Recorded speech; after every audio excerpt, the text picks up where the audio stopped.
மனிதனுடைய வாழ்க்கையில் பலவீனம், வியாதி இவைகள் இந்த உலகத்தில் இல்லாமல் வாழ முடியாது. கண்டிப்பாக மனிதன் என்றாலே பலவீனமும் வியாதியும் மனிதனை எப்போது ஆட்கொள்ளும் என்று தெரியாது. அது ஒரு பெரிய பிரச்சனை. என்ன, யாருக்கு எப்போ என்ன வியாதி வரும்னு தெரியாது. திடீர்னு வரும், திடீர்னு போயிடும். ஆனால் பிறவியில் இருந்தே வியாதியாக இருக்கிறவங்களும் இருக்காங்க. கர்ப்பத்தில் இருக்கும்போதே வியாதியில் இருக்கிறவங்களும் இருக்காங்க. அவங்களுக்கு சிலருக்கு விடுதலை கிடைக்கி, சிலருக்கு கிடைக்க மாட்டேங்குது. ஆண்டவர் இந்த உலகத்தில் வியாதியிலிருந்து மனிதனை விடுவிக்கும் வல்லமையை வைத்திருக்கிறார். ஏன்? படைத்தவர் அவர்.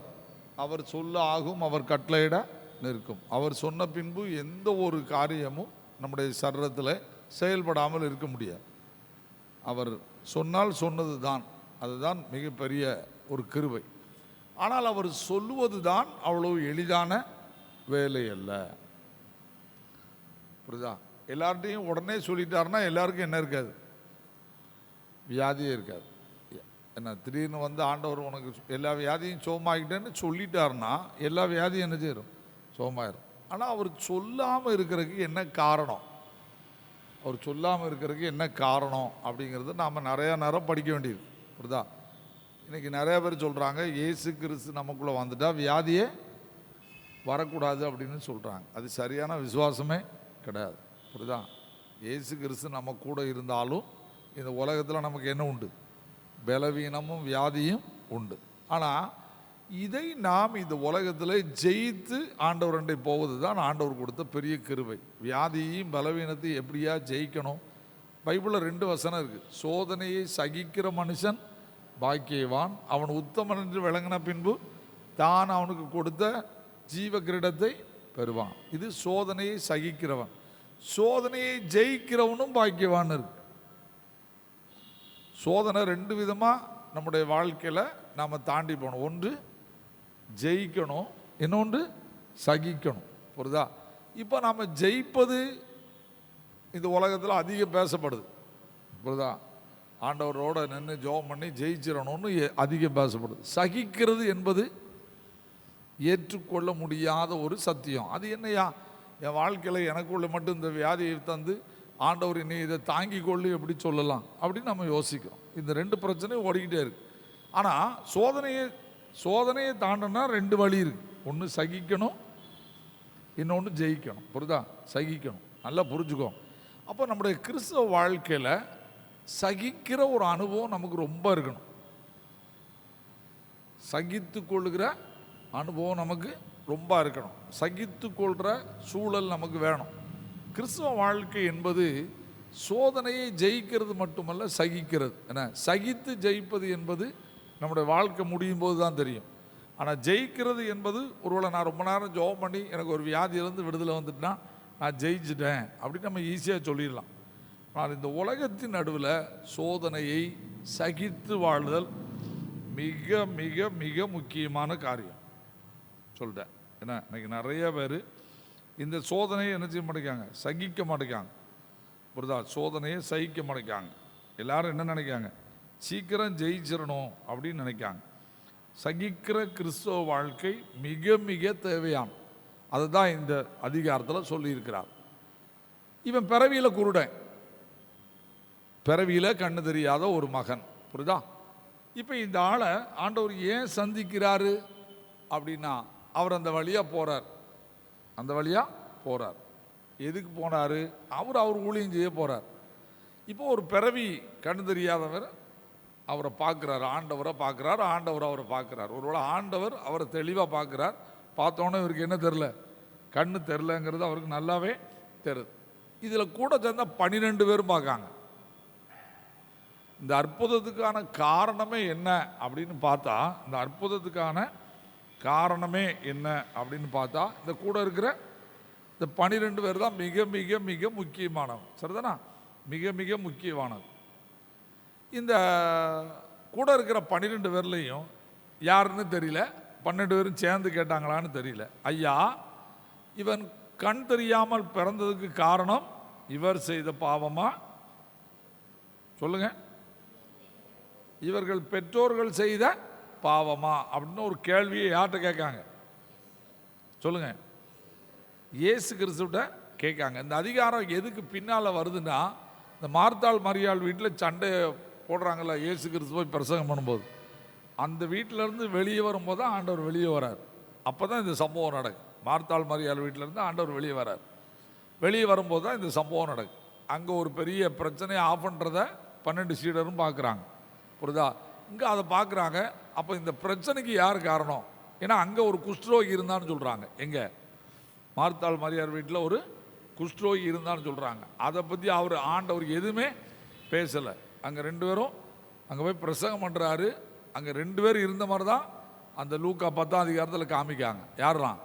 மார்த்தாளும் மரியாளும். லாசர் இருந்த மாதிரியும் தெரியல, அந்த சீமோன் இருந்த மாதிரியும் தெரியல. புரியுதா? ஆனால் அங்கே இருந்திருக்கலாம் அப்படின்னு ஒருத்தர் சொல்கிறார். இருந்திருக்கலாம். ஆண்டவர் இவங்களை கண்டுக்காமல் விட்டுட்டாரு. அந்த வீட்டில் அவரை கூப்பிட்டு பிரசங்கம் பண்ண சொன்னாங்க. பாட்டு படிக்க நல்ல ஆண்டவருடைய வார்த்தையை கேட்டாங்க. கேட்ட பின்பும் அந்த வீட்டில் இருக்கிற ஒரு குறை உள்ளவனை ஆண்டவர் பார்க்கவே இல்லை. ஆனால் இங்கே யாரை பார்க்குறாரு? ஒரு கண்ணு தெரியாதவனை பார்த்துட்டு என்ன செய்கிறாரு? அவனை பார்க்குறார், கண்டார். உடனே சீசர்கள் கேட்காங்க, ஐயா இவன் குருடனாய் பிறந்தது யார் செய்த பாவம் அப்படின்னு கேட்காங்க. இப்போ ஆண்டவருக்கு பதில் சொல்ல வேண்டிய கட்டாயம். கேட்கறது 12 சீடர்கள். புரியுதா? உடனே ஆண்டவர் சொல்கிறாரு, இவன் செய்த பாவமும் அல்ல, இவன் பெற்றோர்கள் செய்த பாவமும் அல்ல. ஏன்னா யூதர்களுக்குள்ள என்ன இருக்கு? பாவம் வந்தால் என்ன வந்துடும்? வியாதி வந்துடும். பாவம் வந்தால் பலவீனம் வந்துடும். பாவம் இருந்தால் இந்த வாழ்க்கையில் அவங்களுக்குள்ள குறை வரும். இது யூதர்களுடைய எண்ணம். நல்லா புரிஞ்சுக்கோங்க, யூதர்களுடைய எண்ணம். இப்போ ஆண்டவர்கிட்ட கேட்குறவங்க என்ன கேட்குறாங்க? பாவம் வந்ததுனால தானே இவனுக்கு கண்ணு தரல. அப்போ இது இவன் செய்த, ஏன்னா பிறவி குருடன். இடவழியில் குருடனானா இவன் பாவம் பண்ணியிருப்பா, இவனுக்கு என்ன செய்யிருக்கும்? கண்ணு தெரியாமல் போயிருக்கும். இவன் யாரு? பிறவி குருடன். பிறவி குருடன். அப்போ என்ன இல்லை? இவன் செய்த பாவம் அல்ல. இவன் பாவம் செய்தனா தான் இடவழியில் தான் கண்ணு குருடாயிருக்கு. இவன் ஆதியிலே குருடனாக இருக்கிறதுனால இவன் செய்த பாவம் அல்லன்னு யாருக்கு தெரிஞ்சிட்டு? சீடர்களுக்கு தெரியுது. ஆனால் கொஸ்டினை எப்படி தான் போடுறாங்க? இவன் குருடனாய் பிறந்தது இவன் செய்த பாவமா, இவன் பெற்றோர்கள் செய்த? ஆண்டவர் சொல்கிறாரு, இவன் செய்த பாவமும் அல்ல, இவன் பெற்றோர்கள் செய்த பாவமும் அல்ல. என்ன அப்படின்னு சொல்லிட்டு, தேவனுடைய கிரியைகள் இவனிடத்தில் வெளிப்படும் பொருட்டு இப்படி பிறந்தான். இது எத்தனை பேர் ஏற்றுக்கிடுறோம்?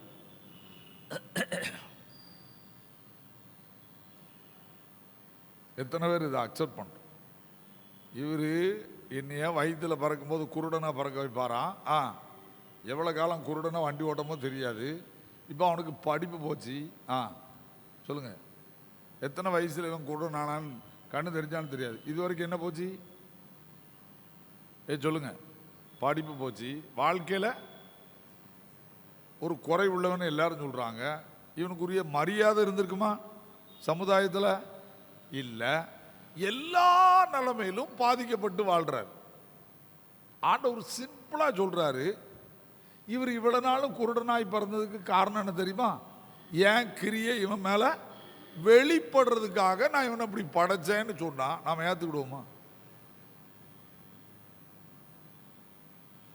என் கிரியை இவன் மேலே வெளிப்படணும்னு நான் வச்சுருக்கேன். இவர் கிரியை வெளிப்படுறதுக்கு பிறவிலே கண்ணு குருடாக்கணுமா? இது கேள்வி கேட்கவே முடியாது. ஆனால் இப்போ அங்கே இந்த கொஸ்டின் எழுப்பணுன்னா ஆண்டவர் பதில் சொல்கிறார். அதுக்கு பிறகு அங்கே ஒருத்தரும் கேட்கலை. இவனுக்கு என்ன கொண்டு வராரு அப்படின்னு பார்த்தீங்கன்னா, அடுத்த வசனம் அழகாக கொண்டு வரார். பகற்காலம் இருக்கு மட்டும் என்னை அனுப்பினருடைய என்ன சொல்லுங்க, இவரை வச்சு அவர் என்ன பாடம் படித்து கொடுக்காருன்னா, நான் இப்போ கிரியை செய்கிற அளவுக்கு இது நான் வெளிப்படும் காலம், நான் அற்புதம் செய்கிற காலம், நான் அற்புதம் செய்வதற்கு பிதா எனக்கு அனுமதித்த காலம். அவர் என்ன அழகாக சொல்கிறார் பாருங்க. இந்த சம்பவத்தை ஆண்டவர் அழகாக பிற்காலத்துக்கு கொண்டு வரார். இவன் தேவனுடைய கிரியையை இவனுக்கு செய்கிறதுக்கு தான் இவனுக்கு பிறந்தான். அந்த கிரியையும் முடிய போகுது. நானே கிரியை செய்ய முடியாத ராக்காலம் வரப்போகுது. எனக்கு கிரியை செய்யறதுக்கு வலிமை இருக்கு. கண்ணை திறந்துட்டுனா திறந்துருவான். ஆனால் நானே கிரியை செய்ய முடியாத ராக்காலம் வரப்போகுது. பகற்காலம் இருக்கு மட்டும் என்னை அனுப்பினருடைய கிரியை செய்து வருகிறேன். ஒருவனும் கிரியையே செய்ய முடியாது. யாரும் கிரியை, ஏன்னா நானே அந்த கிரியை நிறுத்திட்டேன். என்னாலும் கிரியை செய்ய முடியாது. அப்படி ஒரு காலம் வரப்போகிறது, வருகிறதுன்னு சொல்லிட்டார்.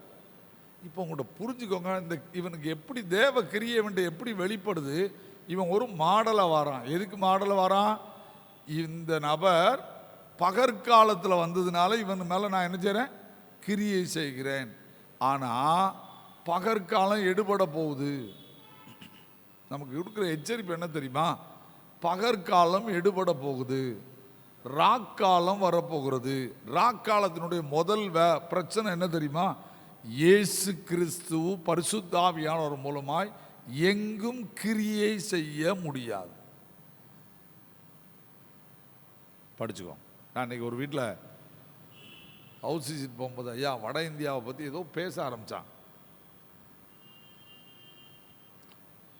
அப்போ நான் அவங்க விசுவாசத்துக்காக சில வேர்ட்ஸ் பேச வேண்டியிருந்துச்சு. அப்படி என்ன பேசினேன்னா,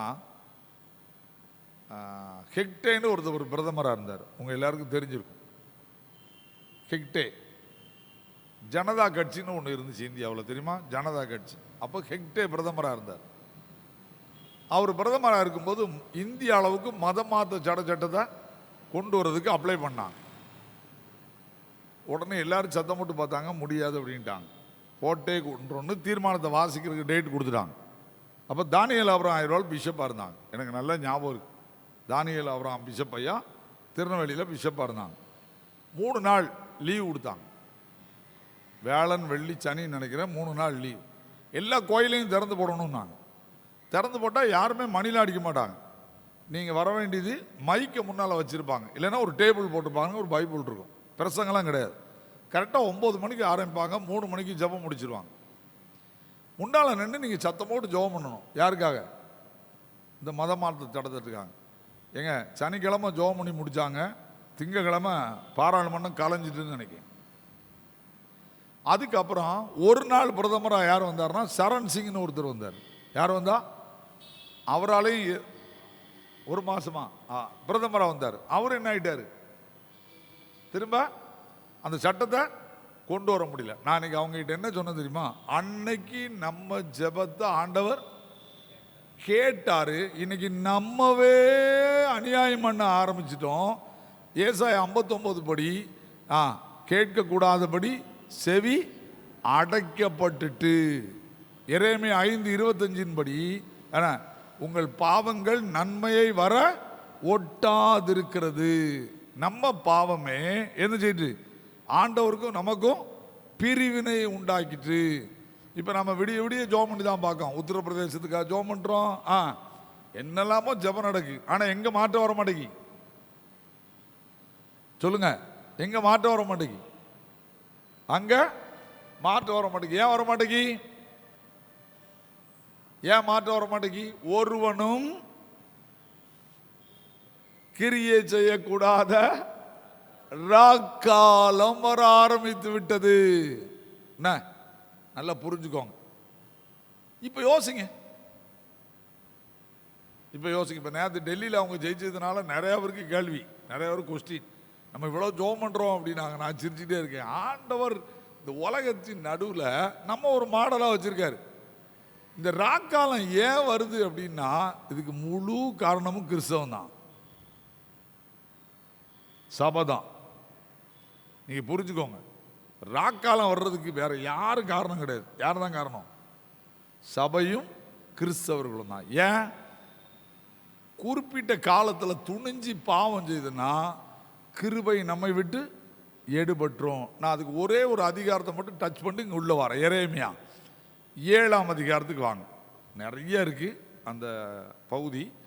ஏன் ஆண்டவர் நம்முடைய ஜெபத்தை கேட்க மறுக்கிறார்?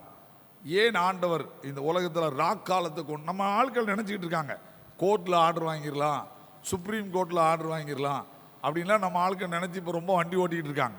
என்ன கடவுள் யாருன்னே நமக்கு பைபிள்ல இருந்து படிக்க முடியல. இப்போ எரேமியா 7ஆம் அதிகாரத்துக்கு வாங்க, எல்லாரும் எடுத்துக்கோங்க. 7ஆம் அதிகாரத்துக்கு வாங்க, சரிதானா? இப்போ நீங்கள் வாசிங்க. என்ன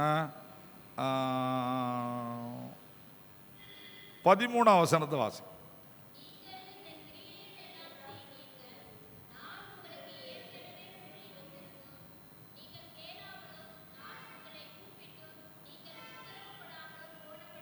என்னது அங்க கிரியைங்கிற வார்த்தையை ஒன்று அழகா கொண்டு வர்றாரு பாருங்க. நீங்கள் இந்த கிரியைகளை எல்லாம் சொல்லுங்க செய்தீர்கள். எப்போ செய்தாங்க? வாசிக்கீங்களா? வாசிங்க பார்ப்போம். நிறைய இருக்கு, நான் ரொம்ப சொல்ல விரும்பல. 7ஆம் அதிகாரம் 1 வசனத்தை முதல்ல வாசித்து உள்ள வாங்க. 4ஆம் வசனத்தை வாசி.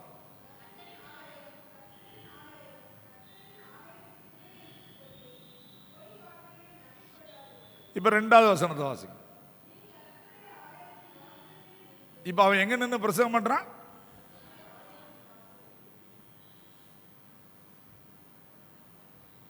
எங்க நின்று பிரசங்கம் பண்றாரு? ஆலயத்தின் வாசற்படியில் நின்று என்ன பிரசங்கம் பண்றாரு? இப்ப 4ஆம் வசனத்துக்கு வாங்க.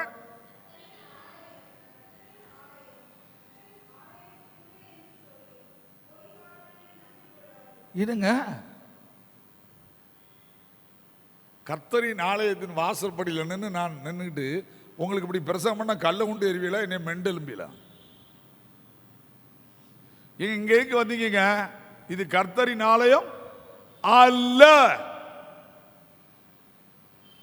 அப்படின்னு நான் ஒரு ஆள் நின்று பிரசங்கம் பண்ணா நீங்க எல்லாரும் என்ன சொல்லுவீங்க? மதிவான ஐயருக்கு ஏதோ சொல்லுங்க, ஐயருக்கு ஏதோ ஆயிட்டு, பெட்டியை கட்டி எங்க அனுப்புங்க, வேற ஐயர்வாளை சீக்கிரம் பாருங்க. இவ்வளவு பெரிய ஆலயத்தை கட்டி வச்சிருக்கோம், இதுக்கு பேரு பரிசுத்த பேதுரு ஆலயம்னு சொல்லியிருக்கோம், இவ்வளவு பெஞ்சு போட்டிருக்கோம், இவ்வளவு ஃபுல் பீட் போட்டிருக்கோம், இங்க கிடக்கு சிலுவை இருக்கு, அவருக்கு நல்லா தெரியும் இது என்னது கர்த்தருடைய ஆலயம்னு தெரியும். ஆனா வாசல்ல நின்று பஸ்கா பண்டிகை கொண்டு வர்ற மக்களை பார்த்து சொல்றாரு இது கர்த்தரின் ஆலயம் அல்ல அப்படின்னு சத்தமோடு பிரசவம் பண்றாரு. அப்படின்னா கண்டிப்பா எனக்கு மெண்டல்னு சொல்றது தவிர வேற எதையாவது உங்களால சொல்ல முடியுமா?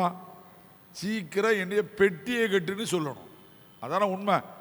ஆனா இப்படி சொல்ல சொன்னது யார் தெரியுமா? 1ஆம் வசனம். ஹலோ,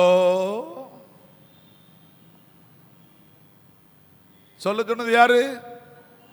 கர்த்தர். கர்த்தரால் எரேமியாவுக்கு உண்டான வசனம். நீ எங்க போ? யோசியா ராஜா பஸ்கா பண்டிகை கொண்டாட போறான், புரியுதா? அவர் ரொம்ப பஸ்கா பண்டிகை கொண்டாடி பாவத்தெல்லாம் மன்னிப்பு கேட்கன்னு வாரான். பாவத்தை மன்னிப்பு கேட்டு மறுபடியும் திருத்தி இந்த நாட்டை முன்னேற்ற நினைக்கிறான். ஆனால் காலம் முடிந்து விட்டது. எருசலேம் மக்களை நான் 70 வருஷம் சிறையிருப்புக்கு கொடுப்பதற்கு எழுதி முடித்து விட்டேன், ஏசாவையை கொண்டு சொல்லிவிட்டேன். என்னுடைய காலம் முடிந்து விட்டது, ஒருவனும் கிரியை செய்யக்கூடாத ராக்காலத்தை நான் தொடங்கி விட்டேன். இப்ப நீ பாவ மன்னிப்புக்காக எந்த ஜெபம் எடுத்தாலும் உள்ள விட மாட்டேன். நீ பண்டிகை வேணா நடத்திக்க, அழகா பண்டிகை நடத்து அப்படின்ட்டாரு. ஆனா உனக்கு பண்டிகை வரும்போது என்னதான் சொல்லுவேன்? இது கர்த்தரின் ஆலயம் அல்ல. இன்னைக்கு நம்ம சபைகள்ல எல்லா சிஎஸ் சபை, பெந்தகோஸ்து சபை, ஊர்ல உள்ள அவ்வளவு சபையிலையும் களை வாங்காத பாஸ்டர் கிடையாது, கொள்ளையடிக்காத மனுஷன் கிடையாது. கோயிலுக்குள்ள வந்து ஆண்டவர் இல்லைங்கிற நிலைமை தான் அதிகம். ஏன்னா துணிஞ்சு பாவம் செய்யறோம், காணிக்கையை கள்ள கணக்கு எழுதுறோம், சுப்ரீம் கோர்ட்ல போய் நிற்கும்.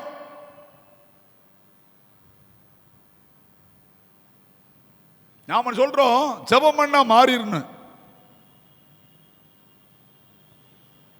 ஒருவனும் கிரியை செய்யக்கூடாத ராக்காலத்துக்குள்ள நுழைந்து விட்டோம்.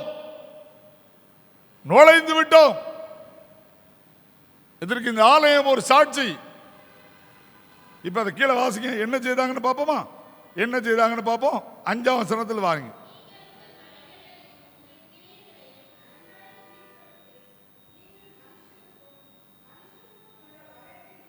முதல்ல எங்க வாங்க? எங்க மனுஷனுக்கும் வழக்கு இருந்தா அதை எப்படி தீர்த்துரு? நியாயமாய் தீர். உன்ட நியாயம் இருக்கா? உன் கட்சிக்காரனா பக்கத்தில் கொண்டு உட்கார வச்சுக்கிட்டுதா? இதை செய்யறது யாரு? பிஷப்பு. எனக்கு ஓட்டு போட்டாரு, அதனால பக்கத்து பள்ளிக்கூடத்தில் உட்கார வச்சுக்கிடுவேன். அடுத்த கட்சிக்கார தூக்கி எங்கேயாவது சாத்து. மனுஷனுக்குள்ள வழக்கை நீ நியாயமாய் தீர்க்க உன்னால முடியல. சுயநலம், சுயம் தலை விரிச்சு ஆடுது.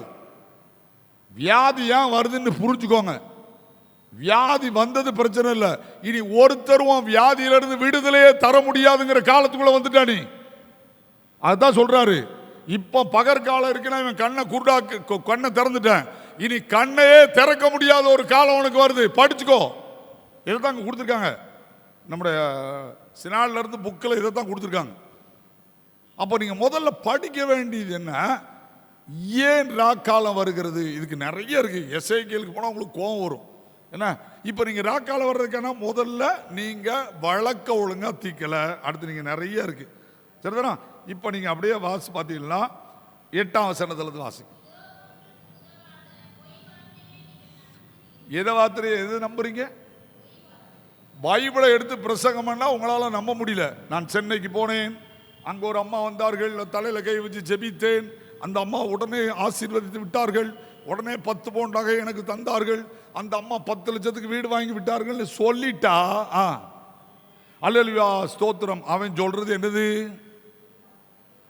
இன்னும் சத்தம் வர மாட்டேங்குது.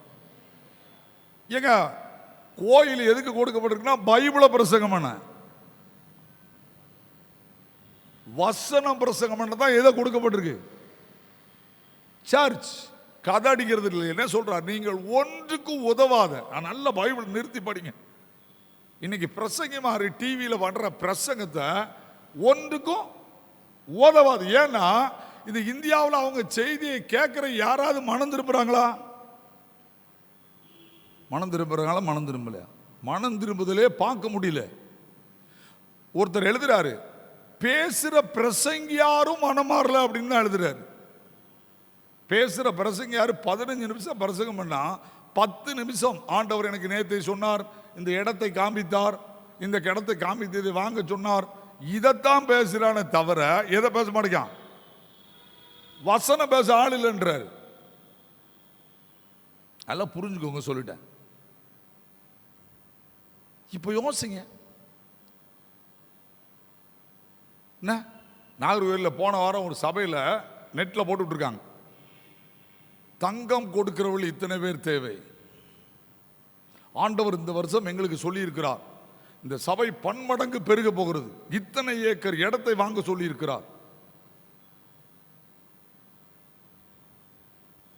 பார்த்தேன், இவனு வணங்குற கடவுளே யாரு அப்படின்னா பிலிப்பியருக்கு தான் போனோம்.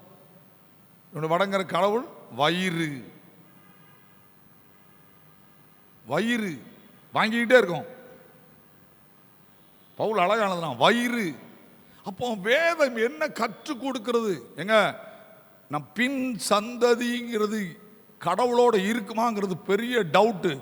இந்த காலத்து சந்ததி செய்கிற அநியாயம், பின் சந்ததிக்கு கோயில்னு ஒன்று இருக்குமா, வருவானாங்கிறது பெரிய கேள்விக்குறி. ஏன்னா இங்க அவ்வளவு அநியாயம் நடக்கு, இங்க பிரசன்ஸே இல்லை. பொய் வார்த்தைகளை நம்புகிறீர்கள். அதுக்கு பிறகு நிறைய சொல்றான், நீங்கள் திருடி கொலை செய்து பொய்யான இட்டு பாகாலுக்கு தூபம் காட்டி என்ன இது எல்லாவற்றையும் செய்து விட்டு வாசிக்க பார்ப்போம். அதுல என்ன இருக்கு? 10ஆம் வசனம். என்னது? இந்த 9ஆம் வசனத்துல என்னெல்லாம் சொல்லி இருக்குன்னு பாத்துக்கோங்க. திருடுறிய, கொலை செய்ய, என்னையில இருந்து திங்கிழமை காலையில இருந்து சனிக்கிழமை ராத்திரி 12 மணி வரைக்கும் அத்தனை அட்டூழியத்தையும் பண்ணிட்டு காலையில பாமால கீர்த்தனை சொல்லுங்க, பைபிள் எல்லாத்தையும் தூக்கிட்டு எங்க வந்தாச்சு? கோயிலுக்கு வந்து பிற்பாடு வந்து என்னதுங்க? இந்த ஆலயத்துக்கு என்ன பேர் கொடுக்கப்பட்டிருக்கு? அவருடைய நாமம். இந்த ஆலயத்திலே யாருக்கு முன்பாக? இந்த சத்தமே வரமாட்டேங்கி. இங்க ஒருத்தர் இருக்காரு, இங்க ஒருத்தர் உட்கார்ந்துட்டு இருக்காரு. அவர் இருக்காருங்கிற பயம் இருக்கா? எங்க அவருக்கு இங்க இருக்காருங்கிற பயம் யாருக்காது இருக்கா? இந்த ரோட்ல போற இந்திகளை பாருங்க, துண்டை தூக்கி நான் நிறைய நேரம் பார்ப்பேன், துண்டை அப்படி தூக்கி இந்த கையில் போட்டு செருப்பை கலத்தி இப்படி ஒரு நம்ம செருப்பை உள்ள போட்டு வராதுன்னு சொல்ல வேண்டியிருக்கு. அந்த ஆளு வெளியே நின்று வணங்கும் போது என்ன செய்யறாரு? செருப்பை கலத்தி போட்டுட்டு இப்படி நின்று கும்பிடுறாரு. அவரு நம்ம ஆளுக்கு என்ன எழுத வேண்டியிருக்கு சொல்லுங்க? தயவு செய்து செருப்பை, சத்தமே வரமாட்டேங்க. இப்ப அவர்கிட்ட பக்தி இருக்கா? பக்தி உங்ககிட்ட இருக்கா?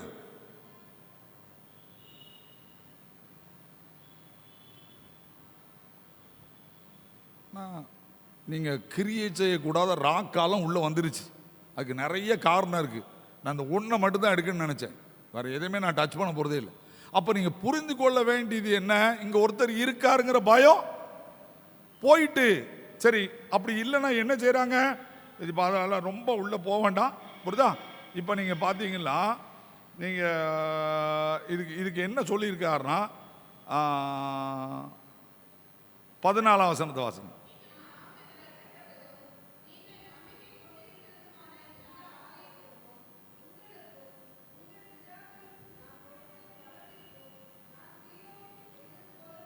எதை போல செய்வேன்? ஏலி காலத்தில் சீலவான் கோயிலை நினைச்சிட்டாரு, உடன்படிக்கை பெட்டியை தூக்கிட்டு போய் அழிச்சிட்டாரு. அதுக்கு பிறகு சீலவாவில் கோயிலே கட்ட முடியல.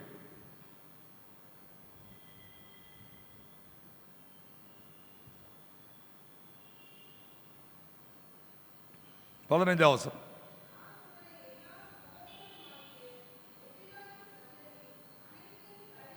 நல்ல பைபிளை படிங்க. எப்ராயிம் சந்ததி நான் போனால் திரும்ப உள்ள போகணும், வேண்டாம். எப்ராயிம் சந்ததியை தள்ளி போட்டது போல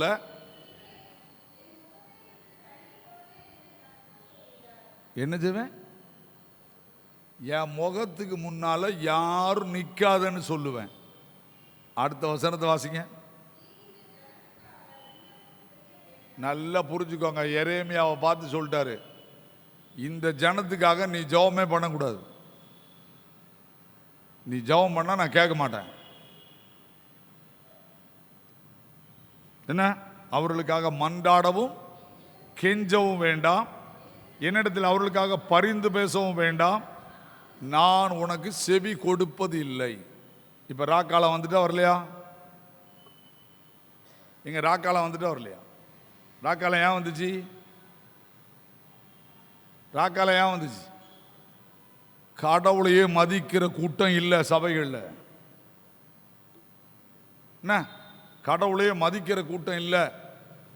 அங்க என்ன செய்தாங்க அப்படின்னா, உங்கள் பார்வைக்கு இந்த ஆலயம் கள்ளர் குகை ஆயிட்டோ அப்படின்னு கேட்பாரு.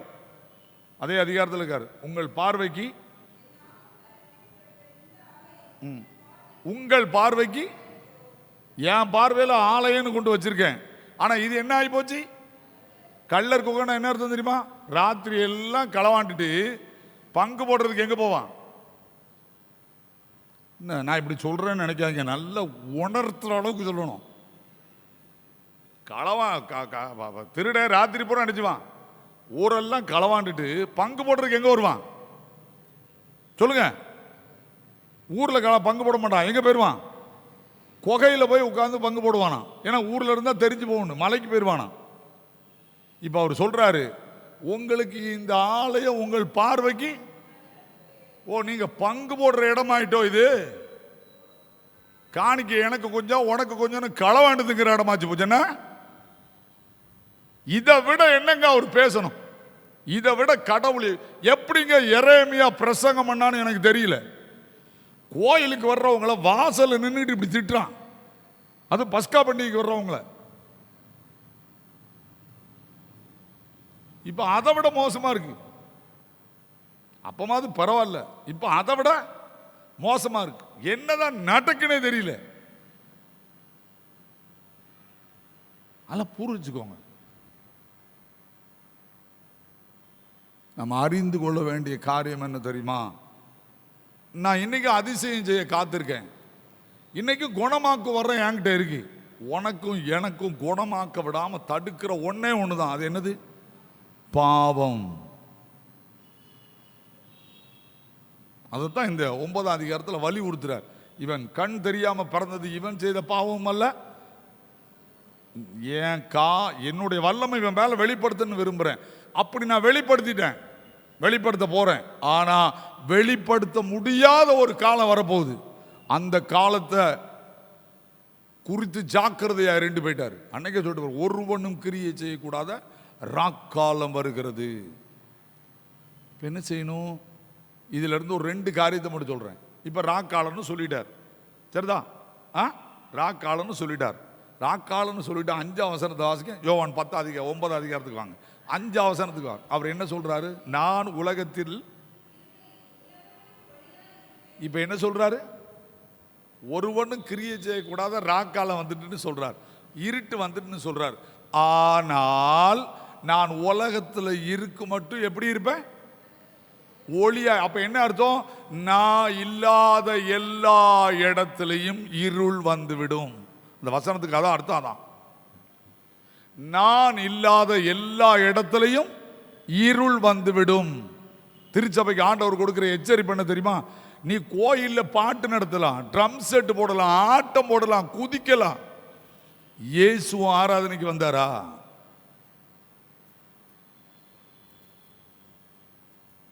இயேசு இந்த பரிசுத்த பேதுரு ஆலய ஆராதனைக்கு வாராரா? நல்லா புரிஞ்சுக்கோங்க. நான் ஒளியா இருக்கிறேன். நான் ஒளியா இருந்தேன்னா நீ என்ன செய்வா தெரியுமா? 1 யோவான் 1ஆம் அதிகாரம், 1 யோவான் 1ஆம் அதிகாரம் 7, 8 வசனம் 9ல இருந்து வாசித்து பார்த்தீங்கன்னு இருக்கு. அவர் ஒளியில இருக்கிறது போல, இப்ப அவர் ஒளியா இருக்கிறார். அவர் ஒளியா இருக்கிறாரு. அவர் இந்த ஆலயத்தில் இருக்கிறார். அவர் ஒளியிலே இருக்க போல செபக்குமார் ஐயரும் ஒளியிலே நடப்பானால் காணிக்க கிளம்பனா? நீங்க தான் சொல்லணும். ஒருத்தர் 5000 ரூபா கொண்டு காணிக்க தராரு, நான் 2000 ரூபான்னு கொடுத்தா என்னாச்சு? இப்ப இயேசு கிறிஸ்துக்கு கண்ணு குருட்டா போச்சா, எனக்கு குருட்டா போச்சா? இன்னும் பதிலாம் வராது. எங்க வசனத்தோட டச் பண்ணி பயமா தான் இருக்கும். இயேசு கிறிஸ்துக்கு கண்ணு குருட்டா போச்சா, எனக்கு குருட்டா போச்சா? பிரசங்கியாருக்கு கண்ணு குருட்டா போச்சா, கடவுளுக்கு குருட்டா போச்சா? பிரசங்கியாருக்கு யாரை பார்க்க சக்தி இல்லை. என்னை எவர் பார்த்தா எனக்கு என்ன? அவர் ஒளி, நான் ஒளியில இல்லை, அவர் ஒளியா தான் இருக்காரு. நான் இருட்டில் தான் இருப்பேன். அவர் என்னை பார்த்தாலும் பரவாயில்ல, நான் என்ன செய்ய முடியாது, நான் என்ன செய்ய மாட்டேன். ஏன் காணிக்க களவாங்கிற கள்ளக்கணக்கு தான் எழுதுவேன், 10,000 10 ரூபான்னு தான் எழுதுவேன். அதை கேட்க நீ யாரு? அதை கேட்டீங்கன்னா சுப்ரீம் கோர்ட்டுக்கு போவேன், எனக்கு களவாண்ட தூட்டியாண்ட இருக்கு. இதுதான் இன்னைக்கு சிஎஸ்ஐ சபையில் நடந்துகிட்டு இருக்கு. இதுக்கு பேர் பெரிய ஆவிக்குரிய சபையா.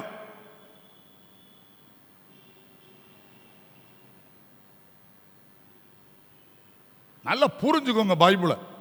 இயேசு கிறிஸ்து உங்களை விட்டு ஓடுற அளவுக்கு எல்லா வேலையும் செய்ய ஆரம்பிச்சிருக்கீங்க. இனி வருகிறது கொடுமையானதா இருக்கும்.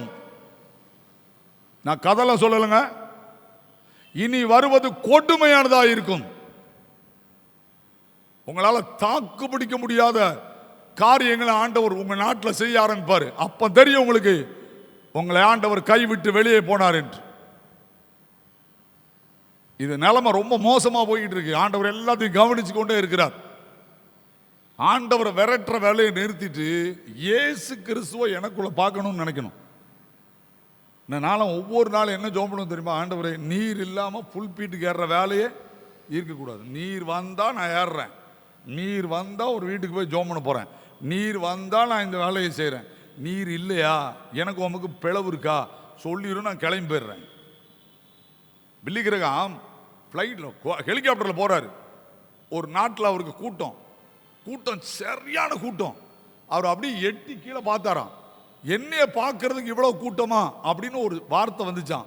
அவர்கிட்ட இருந்து எது போயிட்டு, பிரசங்கம் பண்ற பிரசன்ஸ் போயிட்டு. அவர் ஹெலிகாப்டர் ஓட்ட சொல்றாரு, வண்டியை எங்க நிப்பாட்டாத, கிரவுண்டுக்கு கொண்டு போகாத, மறுபடியும் நம்ம புறப்பட்ட இடத்துக்கு போ அப்படிங்காரு. புறப்பட்ட இடத்துல போய் முழங்கால் போட்டு மறுபடி 1 மணி நேரம் அழுகுறாரு. ஆண்டவரே, நான் என்னை உயர்த்தி விட்டேன், என்னை கழுவுன்னு அழுது திரும்ப ஆண்டவர் அவருக்கு அந்த வசனம் கொடுத்த பிறகுதான் வந்து பிரசங்கம் பண்றாரு. நல்லா யோசிக்கிடுங்க சொல்லிட்டேன். என்னை பார்க்க இவ்வளவு கூட்டமானு சொன்ன வார்த்தையினால எது போயிட்டு, தேவ பிரசன்னம் போய்விட்டது. இன்னைக்கு என்னையா பார்க்க வரல, அன்னைக்கு என்ன பார்க்க வந்த கூட்டமான யோசிக்கும் போது எது பிடிக்கிட்டு போயிட்டு பிரசன்னம். இப்ப மேல உட்காந்துக்கிட்டு என்னையா பார்க்க வரல, நான் யார் தெரியுமா, நீ யாரா இருந்தா எங்களுக்கு நல்லா புரிஞ்சுக்கோங்க பைபிளை. அப்போ கிரியை செய்யக்கூடாத காலம் ஏன் வருது? ஒளி இருந்தும் எதை விரும்புகிறோம்? சத்தம் போட்டு சொல்லுங்க. ஒளி இருந்தும் எதை விரும்புகிறோம்? இருளை விரும்புகிறோம். சரிதான். அந்த அதிகாரத்துக்குள்ள நீங்க பார்த்தீங்கன்னா, அந்த அதிகாரத்தை எடுங்க. யோவான் 9 அதிகாரத்துக்கு வாங்க. 41வது வசனத்தை யாராவது 40, 41 ரெண்டையும் படிங்க.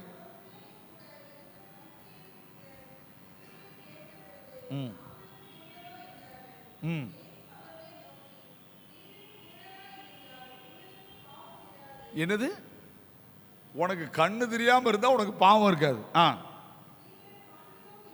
நீங்கள் காண்கிறோம் என்று சொல்லுகிறபடியினால் என்னது சொல்லுங்க. அதை விட ரொம்ப மோசமானது என்னதுன்னா, நீங்கள் ஒளியை பார்க்கிலும் இருளை விரும்புகிறபடியினால் அப்படின்னு எழுதுறான். புரியுதா? ஒளியை பார்க்கிலும் இருளை விரும்புகிறபடியினால். வாசிங்க பார்ப்போம். யோவான் 3ஆம் அதிகாரம். யோவான் எழுதின சுவிசேஷம் 3ஆம் அதிகாரம் 19ஆம் வசனத்தை வாசிங்க.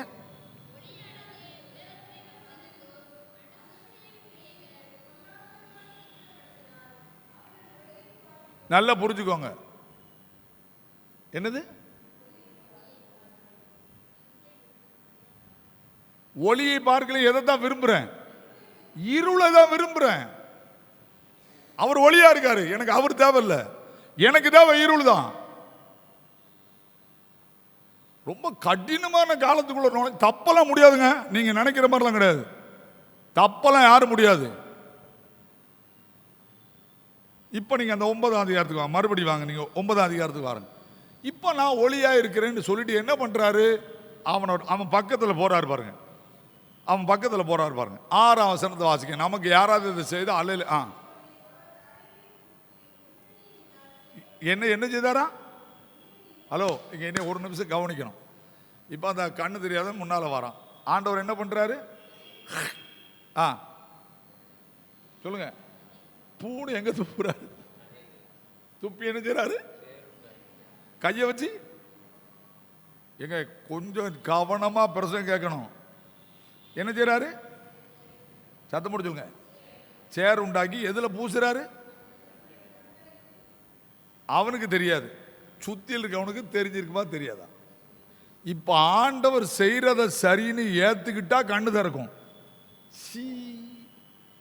இவர் என்ன துப்புறாரு?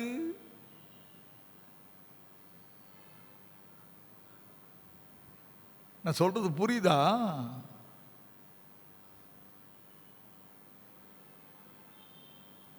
இங்க அவரு மேல இருந்து தண்ணி விழுனா விழுந்துரும், சகதியா மாறுனா அதெல்லாம் அவர் பயன்படுத்தல. எதுக்கு துப்புனாரு? என்னை அக்செப்ட் பண்ணுவியா?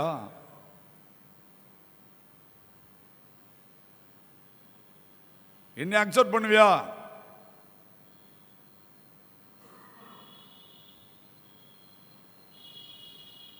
நீ ஏன்ட்ட வந்தீங்கன்னா உன்னை நான் கேவலப்படுத்துவேன், உன் பாவத்தை சொல்லுவேன். அர்த்தம் அதான். உனக்கு அற்புதம் வேணுமா? நான் உன் பாவத்தை வந்து சொல்லுவேன். காரி துப்புன மாதிரி தான் இருக்கும். வேணும்னா வா, வேணும்னா போயிட்டே இரு. நீ யாரா இருந்த எனக்கு என்ன?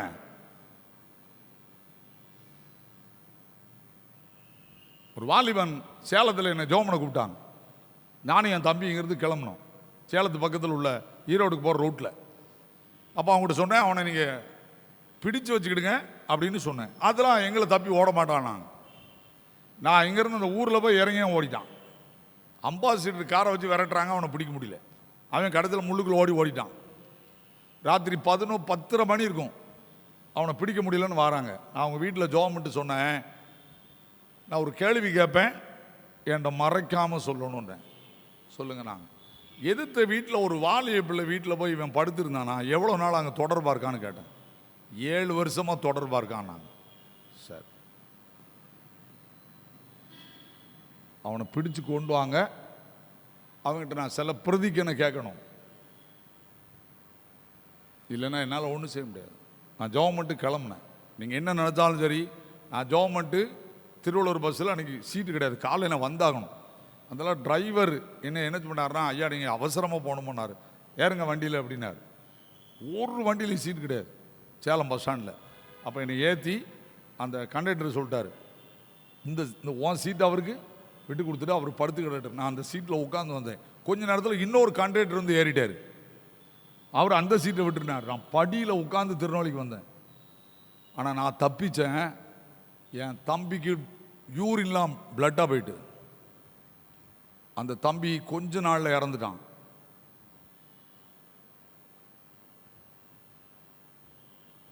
ஏன் தெரியுமா? அவன் செய்த பாவத்தை என்னால் அவன்கிட்ட சொல்ல விடாமல் அவனுக்குள்ள இருந்த பேய் அவனை கூட்டிகிட்டு போயிட்டு எனக்கு ஃபோன் பண்ணாங்க, அண்ணே அவன் இறந்துட்டான். நான் ஒன்றும் செய்ய முடியாது அப்படின்னு சொல்லி. ஒன்றும் கிரியை செய்யக்கூடாத ராக்காலம் எப்படி வருதுன்னு படிச்சுக்கோங்க. உன் பாவத்தை சொல்ல தான் செய்வார். வேணுன்னா வா, வேண்டா போயா. சர்ச்சுன்னா அப்படிதான் இருக்கும். மூஞ்சில் அடிச்ச மாதிரி தான் பேசுவோம். அதான் பைபிள். நீங்க வந்து உட்கார்றதுக்கு கொடுத்து வச்சிருக்கணும். நீங்க அங்க வந்து உட்கார்றதுக்கு கொடுத்து வச்சிருக்கணும். ஏன்னா உங்களுக்கு வாழ்வு இதில் தான் இருக்கு. நீ காரி துப்புனது மோசம் சொன்னா போன அவரோடுக்கு போயிடுவாரு. அவருக்கு என்ன? இப்ப பூசிட்டு சீலவான் குளத்துல போய் கழுவுன்றார். சீலவான் குளத்துக்கு நிறைய விளக்கு இருக்கு. அனுப்பப்பட்டவன் அர்த்தம். ஏன்னா அந்த தண்ணி அங்கிருந்து கொண்டு வந்து இறக்குனாங்க. அதனால அதுக்கு பேர் அனுப்பப்பட்டவன். இப்போ நான் ஒரு கேள்வி கேட்க போறேன். ஆண்டவர் எவ்வளவு ஞானம் உள்ளவர். அவனுக்கு கண்ணு திறந்துட்டா திறக்கலையா? கண்ணு திறந்துட்டா திறக்கலையா? தடவுன்னு கண்ணு திறந்துட்டா திறக்கல. எங்க போய் சொல்றாரு?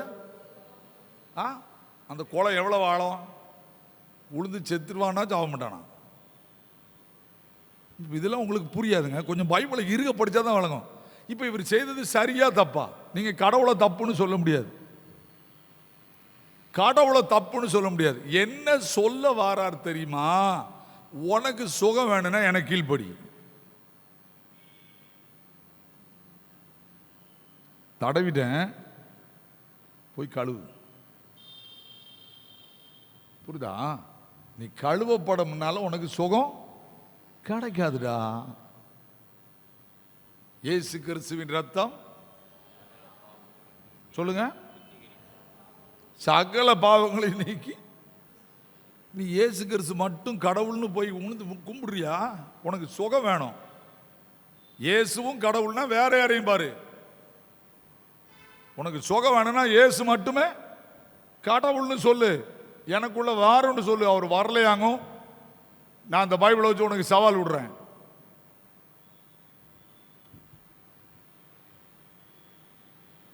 நிச்சயமா அவர் அவ்வளவு பெரியவருங்க.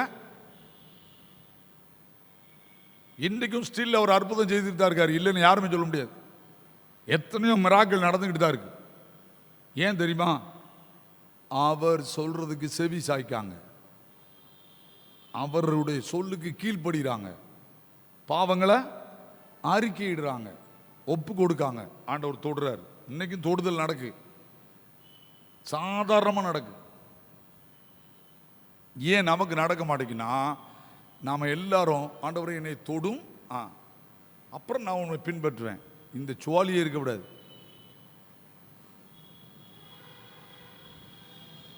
நல்லா புரிஞ்சுக்கோங்க. ஏன்டா இந்த இடத்துல ஒரு கட்டி உள்ள வாலிபன் வந்தான். இயேசு கடவுளான்னா, எஸ் கடவுள். இப்போ என்ன மறுபடியும் கேட்டான், இயேசு இயேசு மட்டும்தான் கடவுள், இப்போ என்ன ஆகணும் உனக்கு அப்படின்னு நான் டென்ஷன் ஆகிட்டேன். இந்த கட்டியை சோமாக்குனாருன்னா அவரை கடவுளாக ஏற்றுக்கிடுறேன்னா, இந்த கட்டியை அவர் சோமாக்கி உன்னைய கடவுள்னு ஏற்றுக்கிடணும் ஒன்றும் அவ்வளோ பெரிய அவசியம் இல்லை. நீ அவரை கடவுள்னு நம்பி முழங்கால் போட்டு அவர்கிட்ட போய் இயேசுவே என் பாவத்தை மன்னியுன்னு கதறி அழுதா வேணா உனக்கு என்ன கிடைக்கும்? மன்னிப்பு கிடைக்கும். உம்மரை ஒன்று தொட்டுட்டு உமக்கு அற்புதம் செய்துட்டு நீர் ஒன்று அவரை கடவுள்னு சொல்லாது. நீ செத்த எனக்கு என்னாண்டி அம்மாட்டு போயிட்டேன். சைக்கிளை கூட வந்து 5-6 பேர் என் கூட வந்திருந்தாங்க. இது எவ்வளோ சைக்கிளில் சிறுவன் டு பேரூருக்கு போகிற வழியில் நடந்துக்கிட்டு ஏன்னா ஒருத்தர் கேட்டார், அண்ணே உங்கள் ஆண்டவருக்கு அன்பு இருக்கானார். ஆமாம், ரொம்ப அன்பு இருக்கு. என்னது? என்னை தவிர யாரையும் நீ நேசிக்க கூடாது. இல்லைன்னா தப்பு, இல்லைன்னா தப்பு. உடனே ஒன்று படிச்சுக்கோங்க, முதல்ல படி. இயேசு கிறிஸ்து ராக்காலத்தை விரும்பவே இல்லை, ஆனால் கிரியை செய்யக்கூடாத காலம், பரிசுத்த ஆவியானவராகிய நானும் கிரியை செய்யவே மாட்டேன்னு சொல்ற காலம் வந்துருச்சு. யோசித்து பாருங்க, எவ்வளவு கடினமான தேசத்துக்குள்ள நம்ம நுழைஞ்சிட்டோம். பைபிளை தூக்கிட்டு உத்தரப்பிரதேசத்தில் தெருவில் போக முடியல, டிராக்ட் கொடுக்க முடியல. நம்ம நாட்டுக்கு பேர் என்னது தெரியுமா? எல்லா மதத்தையும் ஏற்றுக்கொண்ட நாடு, சமத்துவம்னு சொல்லிக்கிட்டு இருக்கோம். நம்மளால ஒன்றும் பண்ண முடியல.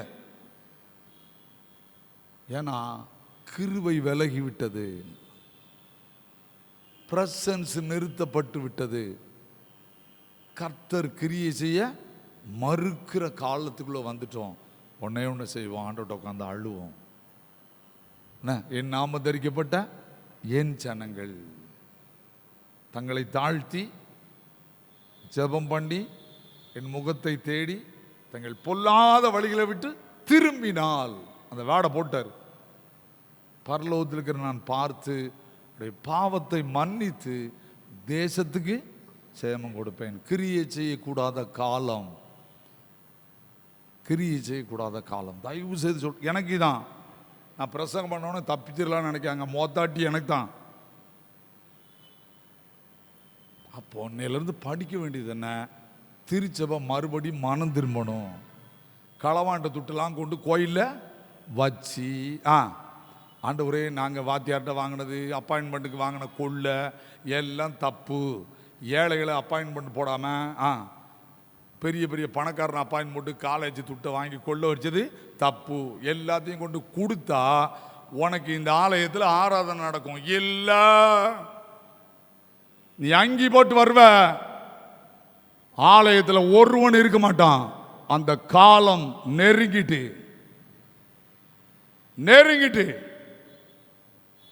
இது நடந்தே தீரும். அன்னைக்கு அழுது புண்ணியம் இல்லை, நடந்தே தீரும். இந்த பைபிள் அப்படிதான் எழுதி வச்சிருக்கு. சொல்லிட்டேன், நீங்கள் பூமிக்கு உப்பாய் இருக்கிறீர்கள். உப்பானது சாரமற்று போனால் வெளியே கொட்டப்படுவதற்கும், யானையால் மிதிக்கன்னு எழுதியிருந்தா நான் அல்லையிலேயே போட்டுருப்பேன். ஏன்னா அது என்னை கொண்டு போட்டு போயிடும். அதுக்கு தெரியாது என்னை சித்திரவதைப்படுத்துறது. யானையால் மிதிக்கப்படுறதுன்னு எழுதி தான் 2 கைது. மனுஷனால் மிதிக்கப்படுவதற்குமே அன்றி வேற ஒன்றுக்கும் உதவாது. என்ன மனுஷன் மிதிப்பான்னு எழுதிட்டு போயிட்டார். இவ்வளவு சொன்ன பிறகும் நமக்கு என்ன இல்லை? இப்போ வாங்கப்பா நம்ம ஜெபம் பண்ணுவோம், பைபிள் வாசிப்போம், ஒருத்தருக்கு ஒருத்தர் அன்பாக இருப்போம், நியாயமாக போவோம். துணிஞ்சில பாவம் பண்ணுறோம், துணிஞ்சில பாவம் பண்ணுறோம். யோசிங்க, வேதனையோடு சொல்கிறேன். 2025க்கு தப்புவமானது எனக்கெல்லாம் கேள்விக்குறியாயிட்டு. 2025க்கே திருச்சபை தப்புமாங்கிறது கேள்விக்குறியாயிட்டு. ரொம்ப கடினமான காலத்துக்குள்ளே நுழைஞ்சிட்டோம். தயவு செய்து சொல்கிறேன், ஆண்டவரே எங்கள் திருச்சபையை காப்பாற்றும். ஒளியை இழந்து போகாத கிருபை எங்களுக்கு தாரும். கண்களை மூடுவோமா, தலை தாழ்த்துவோம். ஆண்டவரே, இந்த ஆலயத்தில் வந்து ஏழைகளுக்கு நியாயம் செய்ய மறுக்கிறோம். நாங்களே எல்லாம் செய்ய வேண்டும் என்று விரும்புகிறோம். எளியவனை மதிக்க மறுக்கிறோம்.